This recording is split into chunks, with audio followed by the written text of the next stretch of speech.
of just packed content coming your way. It's going to be super cool what we're doing here. In case you're wondering, I got my stationary bike in my house here, so I can jump on that and sweat a little bit. Who knows, I might do it after this call tonight if I'm up for it. So super excited, like I said, to do this call tonight. We're going to wait a few more minutes till we get more on the call.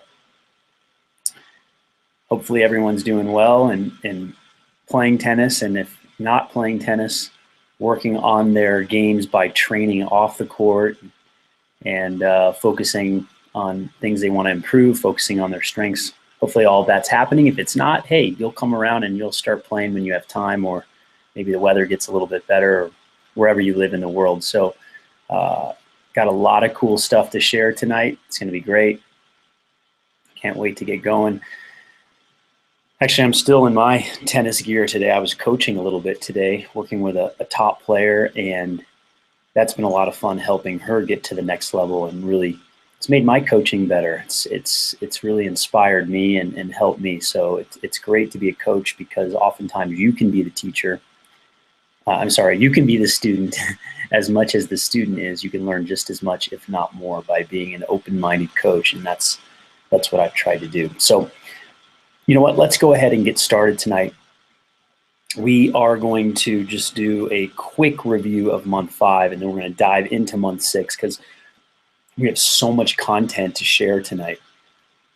So what we're going to do is we are going to go over month 5, which was next level tennis, very quickly. So I'm just going to go right through like a few minutes, and then we're going to get right into month 6, which is all about strategy. So we thought it was really important to put a month of strategy in there, especially at the end. You know, you've been building your foundation, you've been working on different aspects of your game, and then you want to put it all together with that strategy.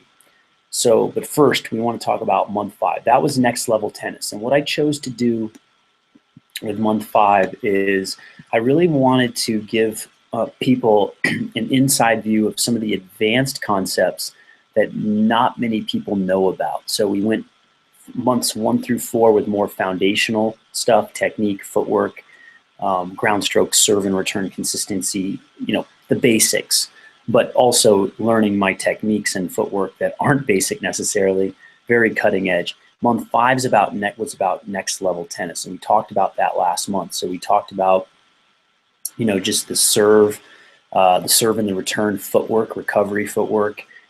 We talked about volley footwork, moving through volleys. We talked about the overhead and some key concepts there.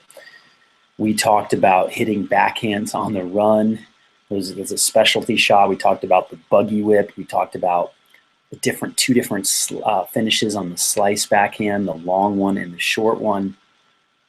And really focusing again on high level stuff. We talked about the inside out forehand, the shuffle move on the backhand. So just cool things that, again, you're just not going to learn really anywhere else. So really broke all that down for you. And so hopefully it gave you, again, some insight on what it's like to focus on some of those high level concepts when it comes to your footwork, when it comes to your recovery, moving after a shot, moving back to the middle of the court, when it comes to keeping your balance. And then, of course, those specialty shots that I mentioned, the buggy whip and the slice backhand and the backhand on the run. I mean, some of the more difficult shots in tennis, we really broke it down and made it super easy. So that's what we did in month 5. And now month 6, we are focusing on strategy. And so we packed a lot of lessons into the strategy month. There was a lot to cover. And right now we're on week 3. So we're on the home stretch here. I mean, not just the home stretch, we are almost done. Okay, we got one more week after this coaching call, and we're going to finish up.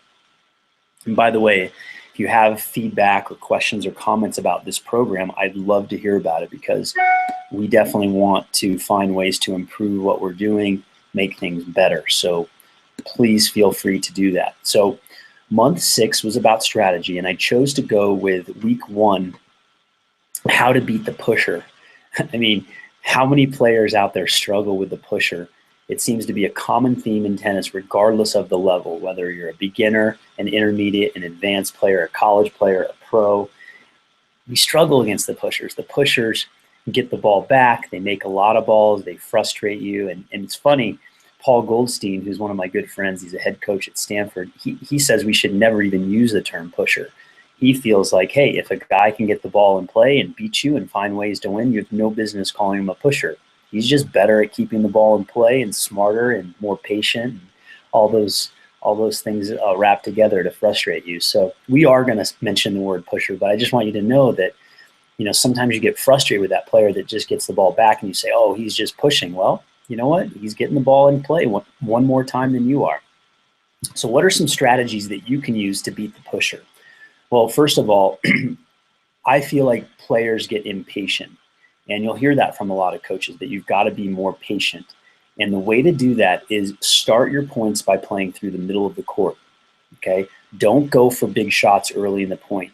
If the pusher's not going to put any balls away, you don't have to worry. You don't have to force the issue. And I find that a lot of players force the issue, and they go for too much too early. They go for too close to the lines. If you hit solid balls through the middle of the court, you know you're not going to get hurt until you get the right ball. So it takes a level of patience, a confidence in your ability to play through the middle of the court. The second concept related to playing through the middle is you should play higher. So again, don't try to overhit. Don't try to hit the ball hard. Don't try to go for winners. Play higher and even slower. So when you play higher, think about, gosh, could I kick this ball high to the pusher's backhand and make him generate his own pace? You know, a lot of pushers like pace. So if you keep the ball low in their strike zone, they feed off of that. But if you can play the ball high and back them up and make them lob, then you might have opportunities to hit swinging volleys or take balls out of the air, which means you need to practice your swinging volley. It's very important. You know, if you want to end points, you got to be able to hit the swinging volley, in my opinion, at any level. Sure, you can hit the regular volley, you can hit overheads, but you got to hit the swinging volley. But it starts by playing higher, especially high to the backhand. Now, a lot of players, if they have a continental grip, you might want to play high to their forehand. Check that out. If they have a buggy whip, okay, then you might not want to play high to the forehand, but most players don't. So play high to the backhand, take some pace, play slower, you can even slice a little bit, but try to sometimes beat the pusher at his own game by playing slower, playing higher, playing lower. And that brings me to the next concept, play with more angle. Pushers a lot of times don't stand right on the baseline. They're standing further back behind the baseline. So you want to focus on hitting the angles, because if you can hit the angles, you're going to pull your opponent off the court, force the issue, force them to, when I say force the issue, force them to force the issue, because when you pull them off the court, they might have to go for a shot, go for a winner. They don't like doing that. If you just play the ball through the middle the whole time, yes, play through the middle early in the point, but when you get the right ball, spread the court, hit more angles, and focus on that concept of getting them off of the court, because then you're going to make them pull the trigger and go for a shot. And if they don't go for the shot, you've got the whole you've got the whole court. Also, by using angles with your ground strokes, you're going to force the pusher to move across the court more, but also up into the court. And a lot of pushers don't like to move up into the court, especially if they're outside the alley. So it just puts them in an awkward position to deal with a lower ball off the court. Instead of running straight across, they can just run straight across and hit a lob. It's harder to hit a lob from a ball inside the baseline that's angling, that's dropping on them. They're going to pop that ball up for you. Which brings me to the next concept, hit angles on your approach shots. Yes, yes, yes. People always say, you know, hit the approach shot down the line, play the percentages and come in. Well, when you play the percentages down the line, you're being predictable. You're also dealing with a pusher that could be standing further back, and they might only have to take 1 or 2 steps across the court, and then they can hit a passing shot or a lob. But if you can learn to hit angle approach shots, this can be an absolute game changer. Now, my father, who's a very smart coach, he taught me how to hit swinging volleys when I was young. He was big on variety. He was big on the hitting slice. He was big on hitting short cross-court backhand slices. You know, he also was big on hitting angle approach shots against the pushers or the counterpunchers. And I used that on the pro tour. Granted, these guys weren't pushing per se, but they were standing 10 feet behind the baseline. And the best offense was oftentimes angle approach shots. It's just not used enough in the pro game. or even the junior game or the rec game. Yes, angles are hit off ground strokes, which I just talked about, but they're not hit, angles aren't hit with approach shots. So you really should practice this shot. If you can hit a backhand cross-court angle to the pusher's backhand, they're going to have to reach and probably hit a lob or, just dink a ball back and you're right on top of the net. And if you can hit a forehand angle, same thing. And that's where, again, the buggy whip comes in play. You can use a buggy whip angle on your approach shot. Oh my gosh, it can be devastating.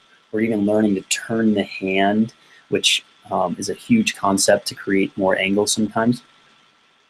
Good stuff, really, really good stuff to practice the angles, especially on the approach shot.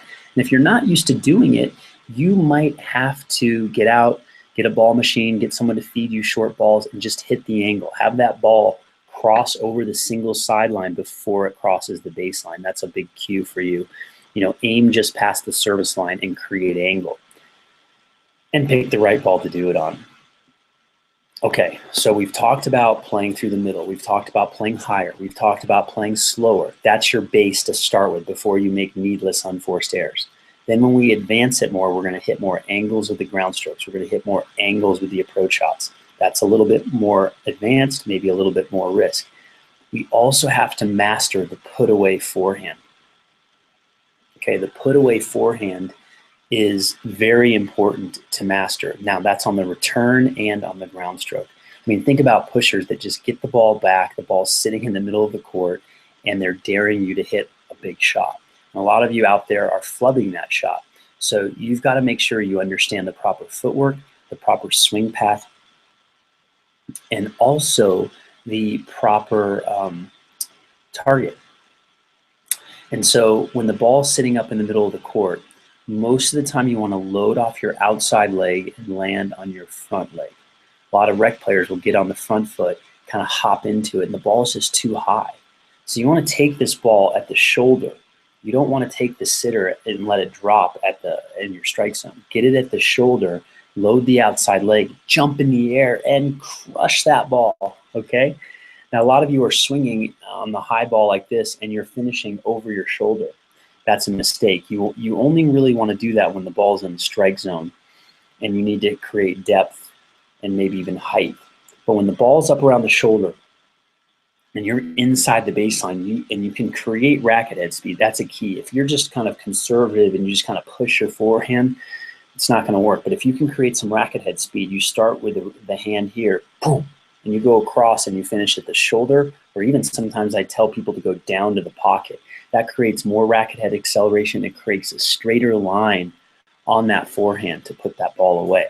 So you're going to have to practice that. Now, some players that go down, with their swing path, they don't get enough of the ball and they hit this ball into the net. So I always tell players, if you're going to swing across and a little bit down, you've got to hit the ball flatter. You've got to get more of the ball. You should never mishit the shot and flub it into the net. You should get more of the ball, hit it flatter, and see that ball go right over the center strap or, over the net strap. Now, if it's still going in the net, you might even try a buggy whip to clear the net. But again, get more of the ball, swing more across. Follow that ball in afterwards. A lot of players hit and stop and watch the result.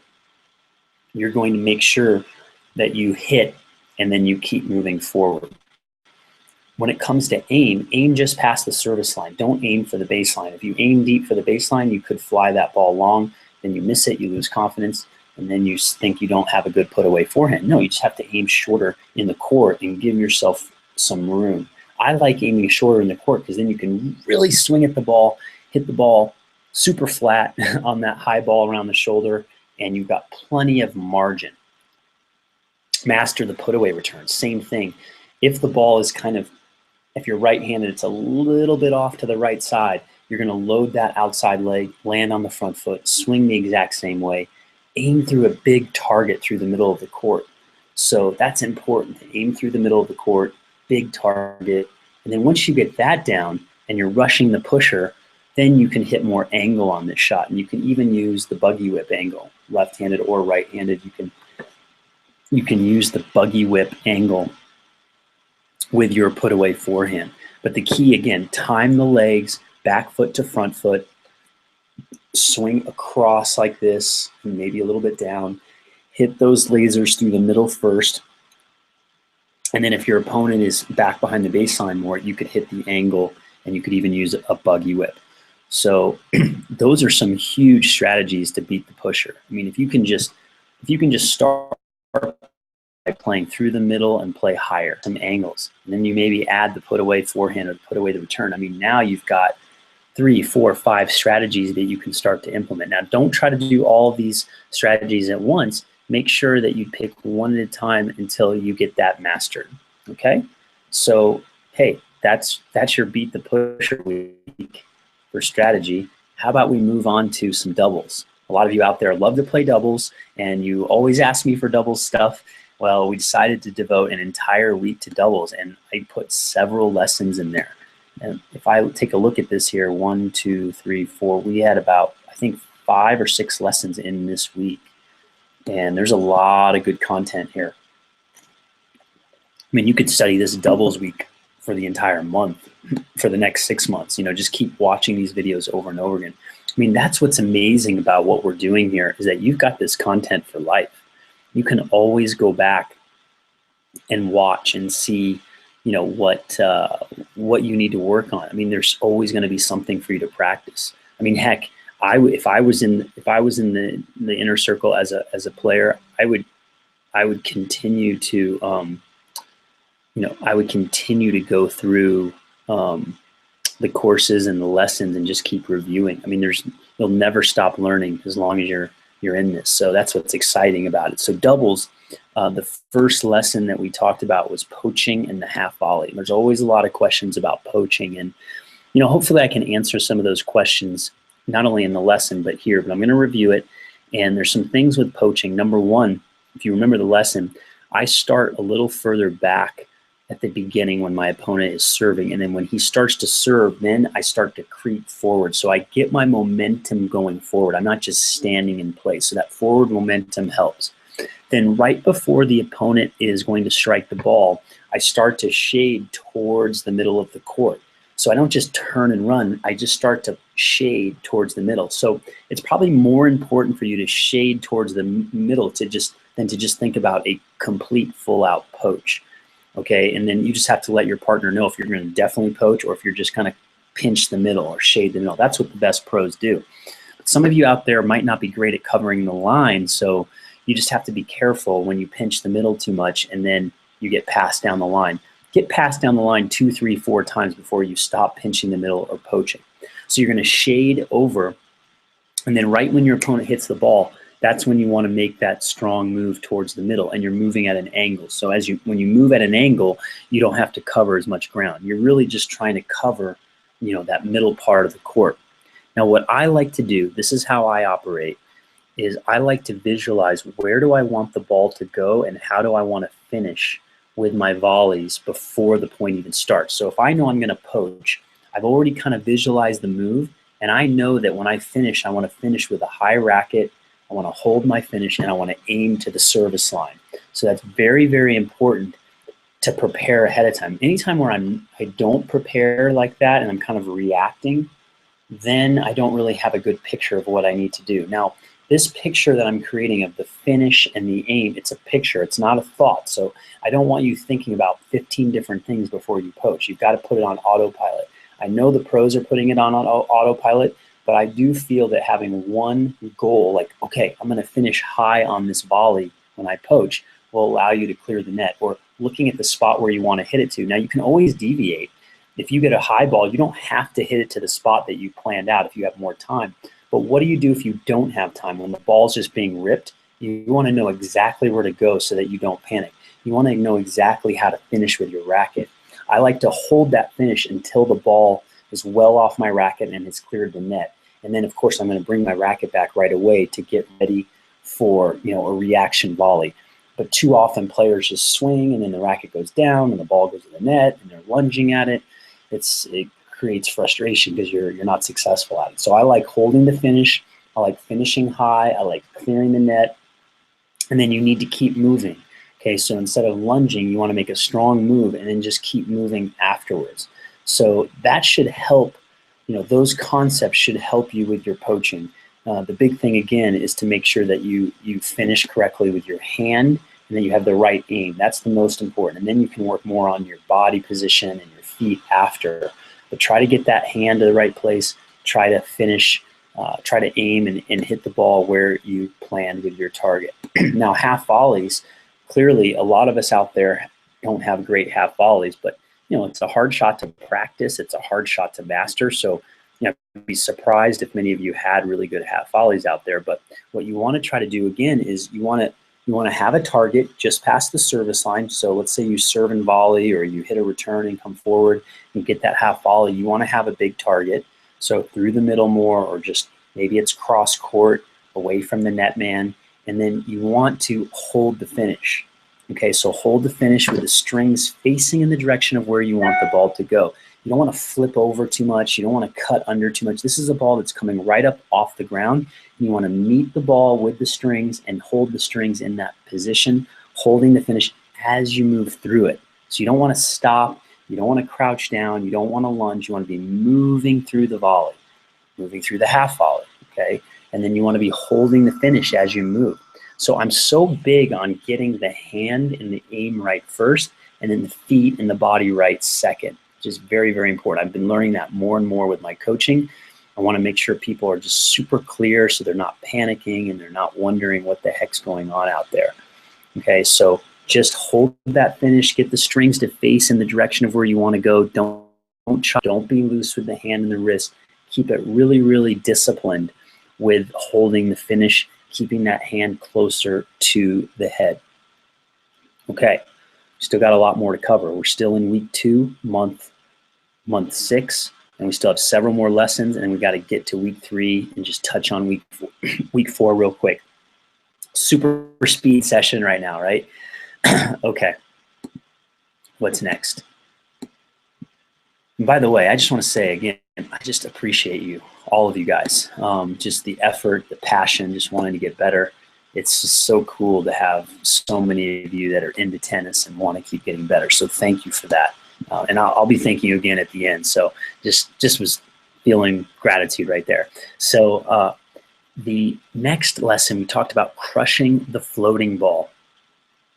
And crushing the floating ball, to me, when the ball's floating in the air, sure, you can let it bounce and hit the put away, but crushing the floating ball is hitting swinging volleys.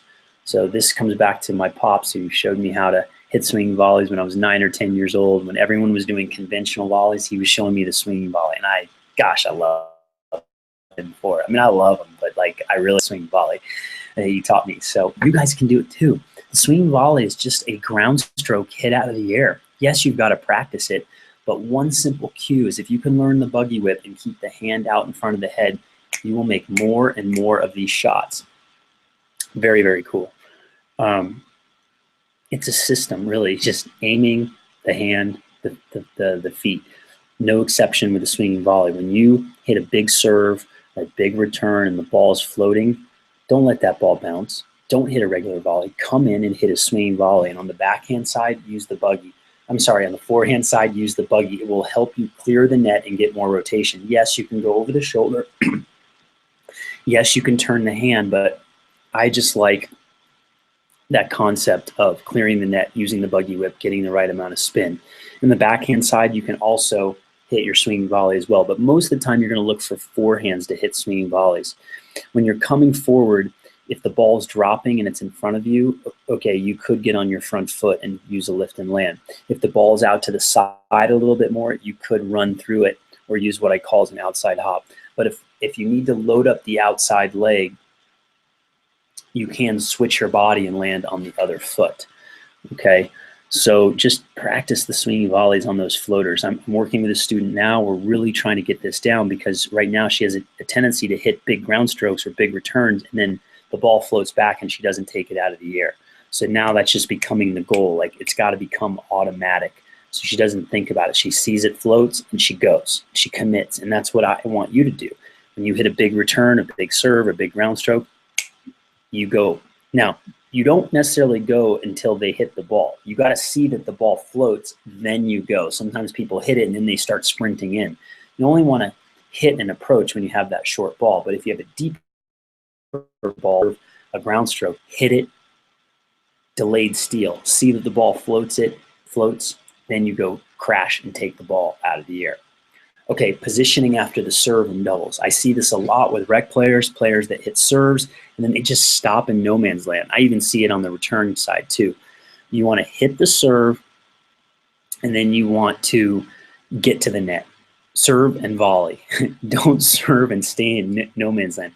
Serve and volley. You can split step behind the service line, but then when you split step, keep moving through the volley. A lot of players are going to serve and split and then kind of reach for the ball or stop. You're going to serve and you're going to flow through the serve and volley, and ideally you want to be hitting the volley at the service line or inside the service line. If it doesn't happen, that's okay, as long as you're moving correctly through the court. You can also serve and stay back. So a lot of coaches are going to say, okay, serve and volley in doubles. If you don't have good volleys, if you have a much better forehand, sometimes it makes sense to serve and stay back. I mean, just look at the players on tour. You know, Jack Sock, monster forehand, serves and stays back. The guy has wins over the Bryan brothers. I mean, you can serve and stay back if you have a good forehand and if you don't have great volleys, okay? So there's nothing wrong with that. But after you hit the serve, don't stand in no man's land unless you get a short ball, but hit the serve, get back a step, get on the baseline or behind the baseline so you're not caught. See, too many players get caught on that ball that's, you know, around no man's land and you're standing 2 or 3 feet inside inside the baseline. Not a good place to be. Either commit to the serve and volley or commit to getting back. There is no in between when it comes to positioning after the serve. Okay, 2 more lessons we have to cover in doubles, and then we're going to move on to the next week's lessons, which is serve and volley, by the way. And again, a lot of you requested serve and volley. You wanted to see serve and volley. So you wanted doubles. You wanted serve and volley. We gave it to you, the strategies, okay? So the high backhand return in doubles, nasty for a lot of you. You're struggling with it. You don't like it. It's not that much fun. You got to know how to hit it. You got to know how to hit it if you have a one-handed backhand or a two-handed backhand. So we broke both down, the one-handed backhand and the two-handed backhand. We broke it down in the deuce court. We broke it down in the ad court. Now let's assume that you're right-handed and you're in the deuce court, and you've got to hit that high backhand return. Now if the ball is kind of going away from you, kind of like a kick serve that's bouncing up high, you're going to use the back-to-front footwork pattern. You're going to load up the outside leg. You're going to land on the front foot, assuming you can jump. Very advanced footwork pattern, but one that you need to have if you can jump, if you have a reasonable amount of coordination, and you want to be able to handle the high ball. If you can't jump, if you can't handle the high backhand, you might have to move back, let the ball drop, or you might have to almost short hop the ball. But that's going to be tough against a kick serve. So I would probably recommend actually just moving back and letting the ball drop. It's not ideal for doubles, but it's better than, you know, reaching for the ball or lunging for it if you can't jump and stay on balance. But getting back to the back and back to front, when you see it comes to your backhand, one-handed or two-hand, you're going to load the outside leg, and then you're going to land on the front foot. Now, when you make contact with the ball, both feet should be off the ground. So you'll be transferring from the back foot to the front foot as you're hitting the ball. Now, you want to make sure you aim to a big part of the court. Okay, you want to aim to through the middle. Okay, maybe a little bit off center from the middle, so the net man can't handle that shot. But you want to aim through a big target, because on the deuce court, if you're late, then you'll still make that return. If you're a little bit early and you catch it clean, you're going to hit it inside in right to the net man. That's okay as long as you hit it clean. If you mishit it, probably you're cooked. But if you aim more through the middle and you catch it late, you can hit that ball inside out, maybe sometimes even for a winner, okay? So use the back to front, aim through the middle, and then make sure that your body stays more sideways as you hit the ball. One big concept I'm working with my student right now, and I'll work with you if I was with you, is when you swing, you've got to keep your head back like this. As soon as you hit and rotate your head like this, you're going to open up, you're going to pull the ball. It's not going to work for you. So you've got to practice keeping that head back. That will keep the body more sideways when you hit the ball. So you're not really thinking of rotating into this shot. That's the death of the high backhand return. You want to let the hands go, and you want to keep the body more sideways, keep the head at contact. And at the end, you could relax your hands a little bit, pull across, use your top hand to pull across like a forehand, basically, with the top hand. And then you relax the bottom hand, take the tension out. That allows the arms to move. So there's a lot going on there with the two-handed backhand. Now, in the one-handed backhand in the deuce court, everything is the same. The footwork, the aim, the body staying more sideways, the head at contact. The one thing that changes is the finish. Whereas the two-handed backhand, we relax the hands and we go across. With the one-handed backhand, we are finishing with a straight arm. Now, it might not be a long finish, but we are finishing with a straight arm. So we want to get that extension, okay? So we want to get that extension at the end. So straight arm, hold the finish. You don't want to go long with it. You go short, almost like a power block, and you stop the racket. You got to make sure you got to take that ball at the shoulder and be aggressive with it, get the right footwork on it. Now in the ad court, everything's the same again. Footwork's the same. The aim is the same in terms of going through a big part of the court. Now the difference now is in the deuce court, if you catch the ball late, and again, we're talking righties, if you catch the ball late, then you're going to hit the ball inside out. Now on the ad side, if you catch the ball late, you're going to hit it to the netman. So you can afford to catch this ball early and get it to go more cross court. Now, in order to do so, again, you've got to keep your body more sideways. You've got to keep your head at contact. That will allow the ball to go more cross court on this high return. You've got to use the back to front. And then getting back to the finishes, everything's the same with the two-handed backhand. You're going to pull across, relax your hand, do not rotate into it. One-handed backhand, you stay sideways, and then you straighten the arm at the end and you hold that finish. You see all of this in the lesson. I break it all down for you. Make sure you aim before the return. Again, if we go to, yes, a lot of players don't do the right footwork, so I need to focus on that with players. A lot of people rotate. I need to focus on that. But if we can get the aim right first and the hand right, that's a great step forward before we work on the feet and the body, okay, and keeping the head at contact. All right, we're rocking through this. Last lesson of week 2 for doubles. Be decisive on your return games. A lot of players make errors because of indecision. We want you to be decisive. We want you to know exactly what you're doing. That is so, so key. So we want you to know what you're doing. And so before the point starts, before you serve or even before you return, make sure you plan where you want the return to go and be clear on where you want the second ball to go. Yes, you can always change your mind, but I've always felt that it's better to be proactive with your decision making on the first and second ball to kind of have an idea of where you're going to go. You can always adjust than to just go in blind and swing at the ball and hope it goes where you want it to. And so just having a little bit of pre-planning helps. So you can hit your return cross court or through the middle, and then that ball is volleyed back, let's say, or the ground stroke. Just know the next ball is going to go through the middle of the court or slightly cross court. Hit it to the big part of the court. Don't panic and try to change direction and hit down the line right away. Unless, again, you're talented enough to do it. Don't try a weird lob right away. Don't try an angle. Just hit it right back through the middle of the court. It gives you more confidence. It allows you to make more balls. It improves your consistency. I know it just sounds simple. Oh, return through the middle, first ball through the middle. Yes, do that. Do that until that's solid. Do that until your opponent shows that they're winning every single point. You'll be surprised. They'll probably just make errors. If you just start making more balls solid through the middle or slightly cross court, you might be a lot better off when you do that. So, yeah, just be decisive and hit through the middle of the court on your second ball. It's so simple. I mean, the middle is the place you want to go on that first ball, especially if you're neutral or slightly defensive.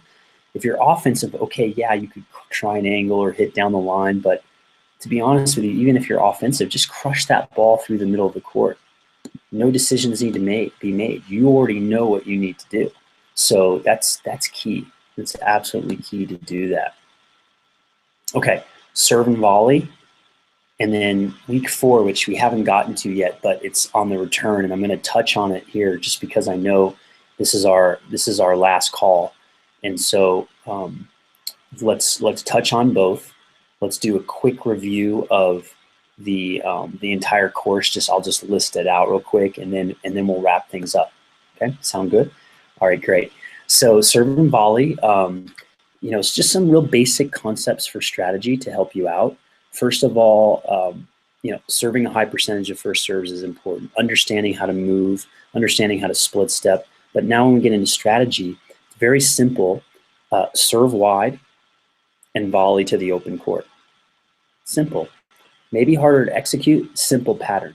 When you serve wide, you pull your opponent off the court, you have a big space to hit to. When you serve down the middle, then your opponent's standing in the middle, and then you don't feel like you have as much place to go, and if you don't stick it, then your opponent can just rip a passing shot by you or lob you or whatever.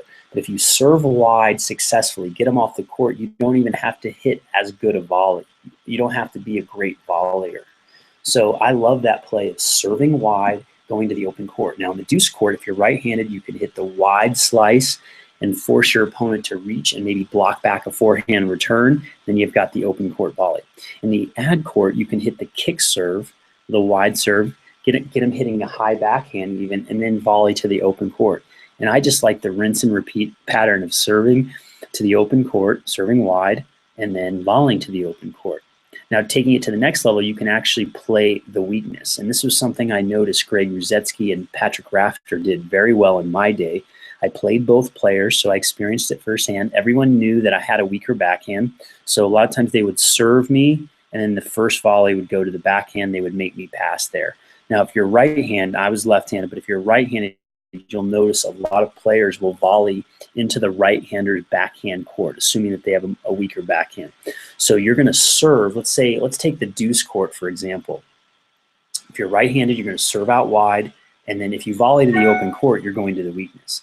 If you serve down the tee or into the body, the ball might come back through the middle of the court, and yeah, you could volley behind them and go to the forehand, but again, that could be their strength. If you know their backhand's the weakness, then you just volley straight ahead to, or not straight ahead, but more to the open court to the backhand side. So in the deuce court, it's pretty easy just to play the backhand. This is assuming they have a weaker backhand. If they have a weaker forehand, now we're changing the whole dynamic again.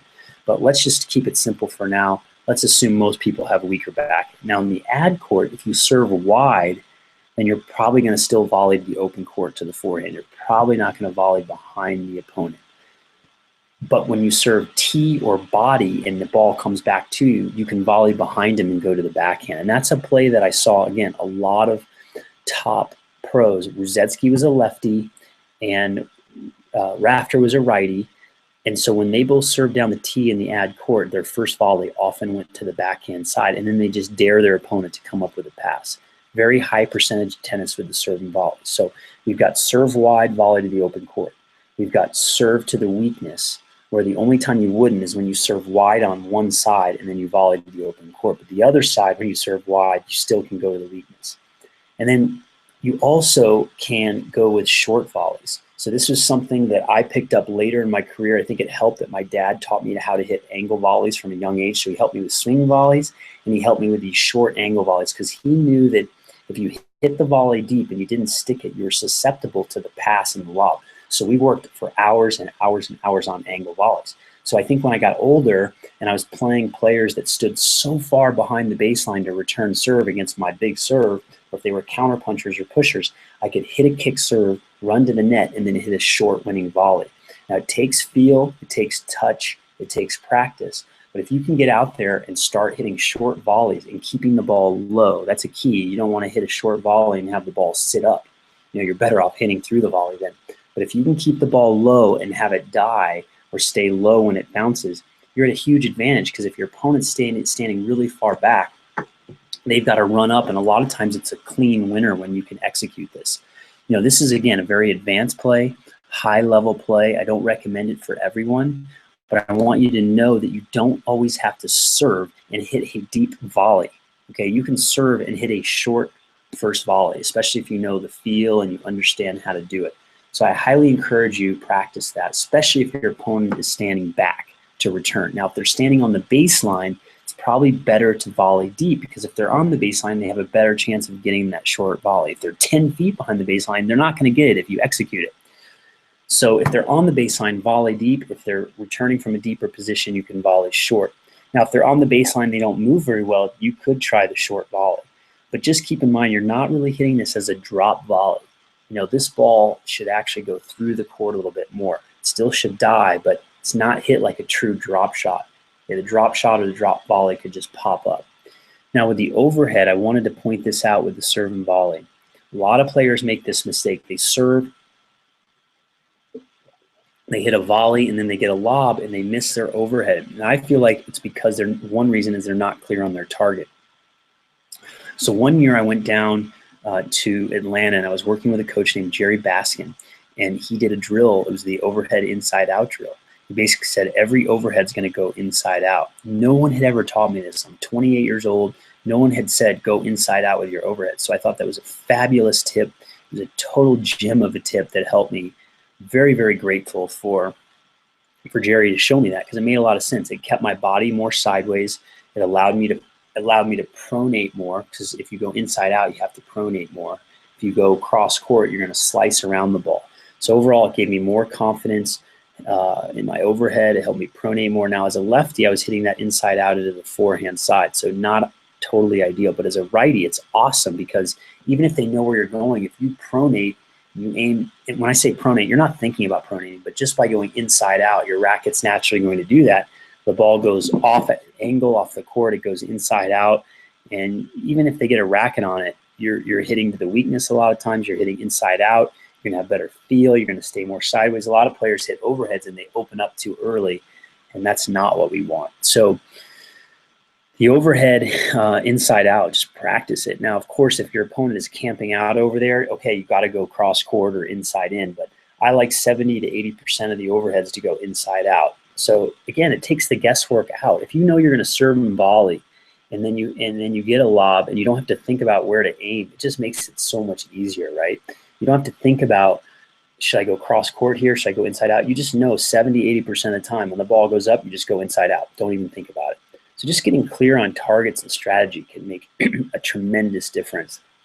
And you want to make sure you have your bases covered with the overhead. So we've got, serve to the open court, serve wide and volley to the open court. We've got serve and volley to the weakness. We've got the short volleys off of the first volley, and then we've got the overhead going inside out. So you've got plenty of strategies to practice when it comes to serve and volley. Absolutely love the serve and volley. Wish it was practiced more. Wish more players could do it. It's an awesome concept. Okay, let's talk about the returns, and then we'll do a quick review, and then, like I said, we'll wrap this up. So the returns, that's coming up in this coming week, and you're going to have some awesome information to work on. But I'm going to give you the themes of these 3 lessons. So the first one is called the middle return. And if you've been following me for any length of time, you know that I'm big on aiming through the middle of the court before you start playing outside or playing more angles. So you should work on hitting hard laser returns through the middle of the court. Now, a quick story, I was playing in a challenger in Champaign-Urbana in November, about this time of year, and I won this challenger several years ago, but in the first round I was really struggling. I was playing a lucky loser qualifier, someone probably ranked 400 or 500 in the world. I was pulling off the ball, I was hitting short, wasn't a lot of fun, but I started aiming for the fence, okay, on the other side of the net, and I would aim for the fence, and they had these banners, University of Illinois, Penn State, well, maybe Penn State, I don't even know if they were in the league at the time, Michigan State, Michigan, Purdue, and I would just aim for those banners that were well above this guy's head, and it forced me to hit through the ball, and I never missed long. It's just I was pulling off, and I was so tight, I needed to hit through the ball. So darn tight. Yes, I used to get tight. Everyone gets tight. It's totally normal, but you have to fix it by aiming different and doing different things with your body, and so I did that with the aim, and it really, really worked well. And so just aiming through the middle, big target, not hitting it short, that's key. Sometimes, actually a lot of the times hitting hard through the middle is better than hitting hard cross court. When you hit hard cross court, if the ball lands a little bit short, a good player can change direction and go right back down the line on you. But if you go hard through the middle, you can kind of jam them, and a lot of players don't know how to move out of the way of the ball. They know how to move to the ball, but not out of the way. So hard through the middle is an awesome return to execute. You could aim at the fence. If you're hitting short, you could aim at your opponent's feet. You can aim at his head. You can aim at the tape. You just want to pick different targets that align with you. So if you're hitting in the net, you could aim for the fence or his head. If you're hitting long, you could aim lower and aim for the tape. Just make sure you drive through this ball and you get a lot of the ball. You don't want to pull off this ball. You don't want to mishit it. You want to get a lot of the ball. Okay, You got the middle return down. That's mostly on first serve return. Second serve, you can start playing, more angles, stuff like that. The next lesson is about giving different looks. I feel like players are too predictable with their return position. So one great strategy, again, is playing through the middle, but another great strategy is giving different looks. And I started noticing, well, first of all, you can give different looks by just standing in a different place, or even when your opponent tosses the ball, you can actually move your position left or right or up and back. That's what I'm talking about, is kind of tricking, not in a bad sportsmanship way, but kind of tricking your opponent who's used to you standing in a certain way, and all of a sudden they toss the ball and you move left or right, and then you're on their return. Yeah, you might be giving up the other serve and getting beat by it, but if you know their patterns, you can take away their best serve. So one example would be in the deuce court, if you're getting beat on a wide slice serve and you're reaching for that ball, you could move way over before he tosses the ball and say, you know what, I'm daring you to beat me down the tee, and make them beat you with their worst serve. Make them do that. Take away their best serve. Another thing you could do is just stand straight up in your normal position. Then when they toss the ball, you can move over and cut the angle off and then sit on that wide serve and crush a return back. You talk about getting inside the head of your opponent, try that. Move after they toss the ball. Not in a way that they can really see it or they get frustrated, but in a way that they're like, wait a minute, how did you get that ball back? How did you rip it back on me? So that's a huge key. Andre Agassi was huge at this. When the ball would go up, when someone was tossing the ball against him when they were serving, he would actually shift towards the middle of the court, and that actually allowed him to split and pounce towards the middle, or split and pounce out wide. He didn't just split step in place. So I think it's very important to split and shade left or right when you're returning serve. It'll allow you to push off in either direction very, very well. So just the moral of that story is taking away the best serve, okay? And doing that either by taking it away before the guy serves or the girl serves, the woman serves, and then or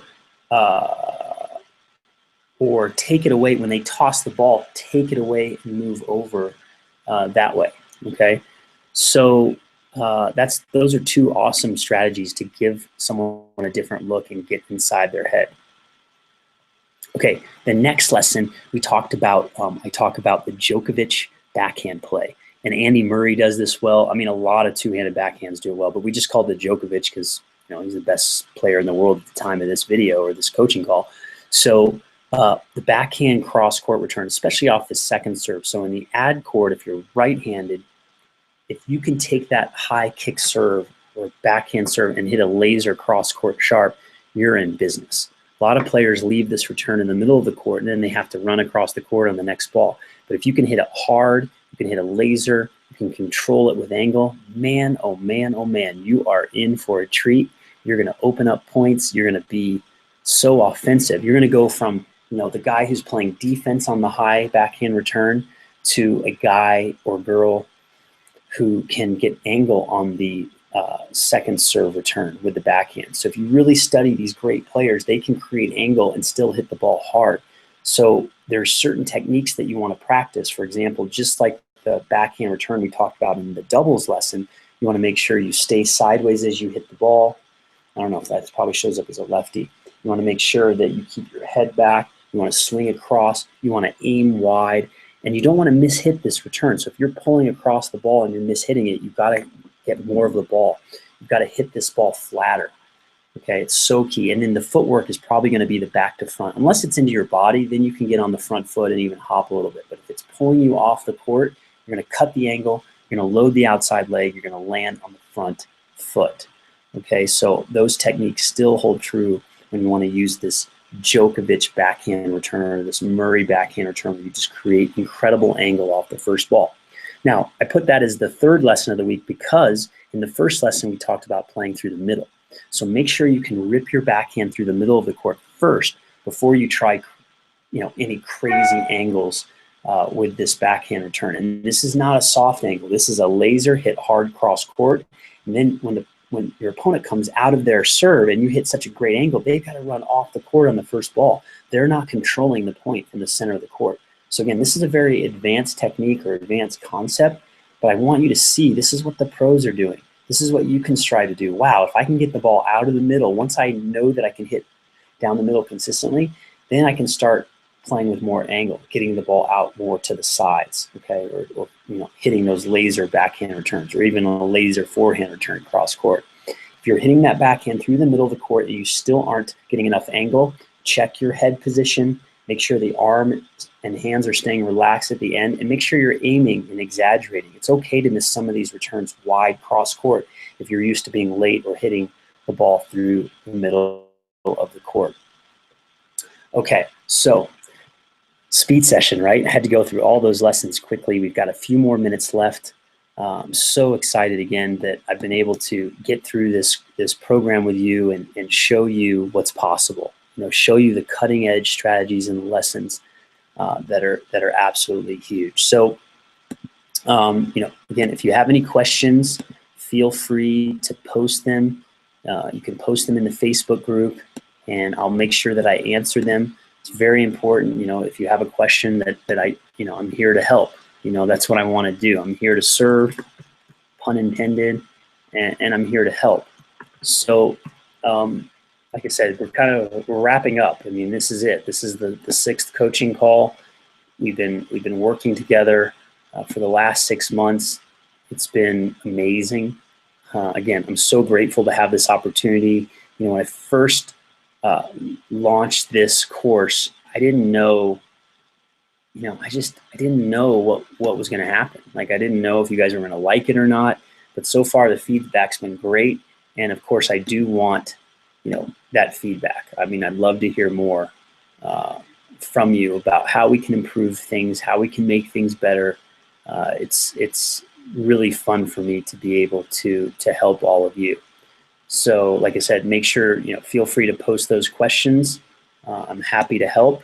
And before we wrap up, I'm just going to give you a quick summary. Okay, so when we started this journey together, we started with month 1, and that was all about building your foundation. So we start with month 1, building the foundation.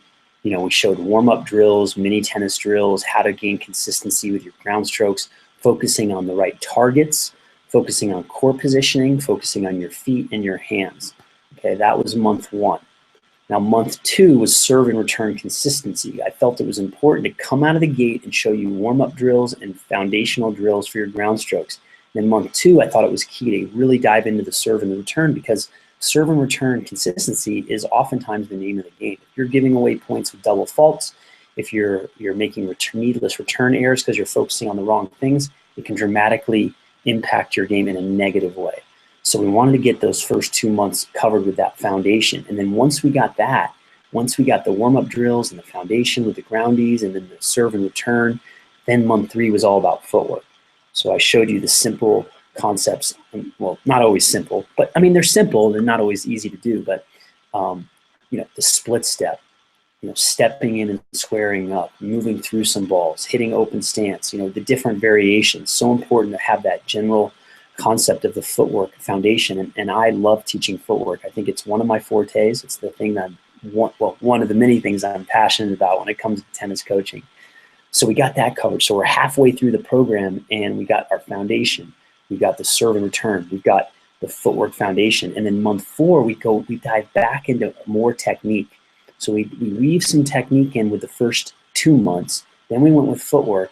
Now we're back doing technique, but we're focusing on how to create that effortless power, because a lot of you out there are having a hard time with power and even consistency. And so if you have more solid technique, and if you can come at it from an angle of how to create effortless power, that involves relaxing your hands and holding your finishes. That's really what it amounts to, is keeping it super simple and being able to relax your hands at the end of the swing, being able to hold your finishes. Because when you hold your finishes, it allows you to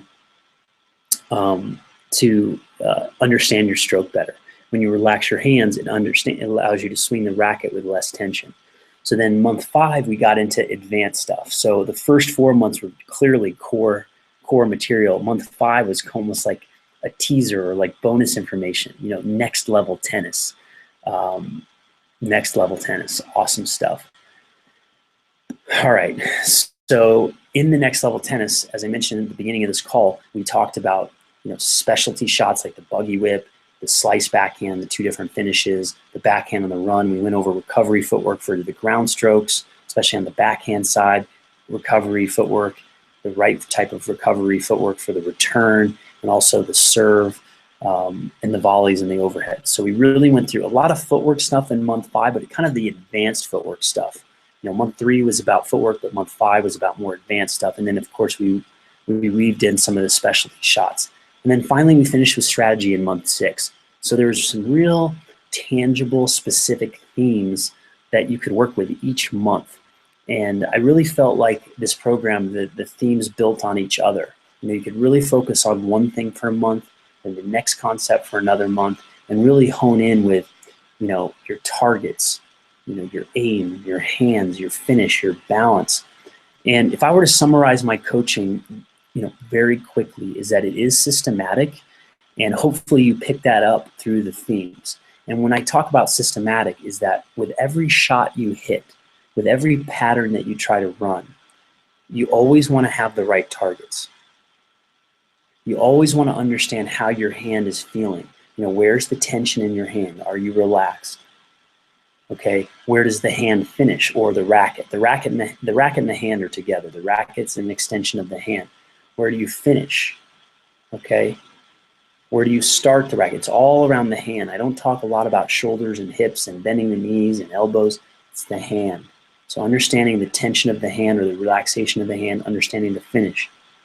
And then the feet, understanding how to move the feet, how to dynamically move through a ball. That is huge, okay?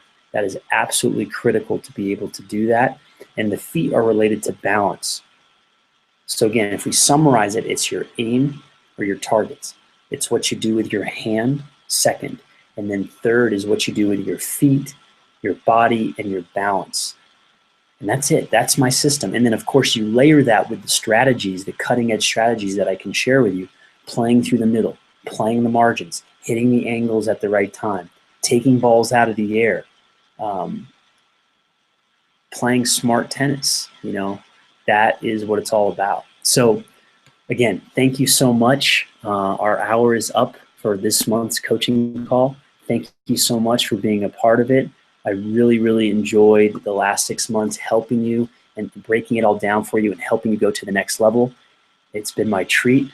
And keep hitting, keep smiling, keep having a good time, stay motivated, and let me know how I can inspire you in the future. I really want to help. I really want to make a difference in your tennis games and in your lives. So thanks again, and well, have a great night.